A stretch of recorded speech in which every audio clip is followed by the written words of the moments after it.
des femmes du district d'Abidjan ont reçu jeudi, sur l'esplanade de l'hôtel du district Plateau des paniers de vivres. C'était à l'occasion du lancement de l'opération Panier solidaire initiée par le secrétariat d'État à l'autonomisation de la femme.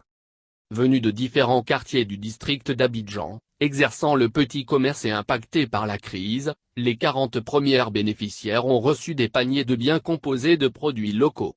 Du gombo, de la tomate, de l'huile, du riz, du piment. Le secrétariat d'État chargé de l'autonomisation des femmes, SECAF, à la suite du soutien financier et en vivres apportés aux coopératives féminines, a initié en partenariat avec ONU Femmes et l'entreprise Canan Land Africa, l'opération Panier solidaire. Cet élan de solidarité vise deux objectifs majeurs dans le cadre de la riposte à la pandémie, l'achat des produits vivriers en souffrance d'écoulement dans les zones rurales et le soutien à 1000 femmes impactées par la crise dont 100 du corps médical qui sont en première ligne dans la prise en charge des malades. L'opération Panier solidaire consiste à identifier les bénéficiaires parmi les femmes qui, du fait de la maladie à coronavirus, ont vu leurs économies s'effondrer au prix de la satisfaction des besoins primaires de leur famille, a expliqué la secrétaire d'État Miss Belmonde Dogo. La distribution, a dit Miss Dogo, se fera sur une période d'1 mois à raison d'une distribution par semaine et par femme.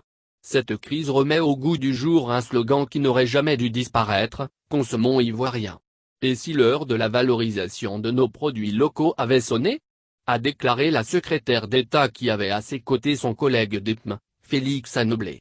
Après avoir remis à chaque femme invitée sa part de provision, la secrétaire d'État a appelé à la vigilance car la maladie est toujours présente dans le Grand Abidjan.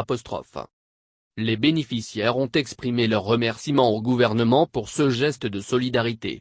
Le secrétaire d'État Anoblé Félix a invité les femmes qui exercent une activité à s'identifier sur la plateforme du ministère des PMA afin de bénéficier du soutien de l'État. La représentante de l'ONU Femmes, Sylvie Gogua, a loué le mérite de cette opération en faveur des femmes vulnérables.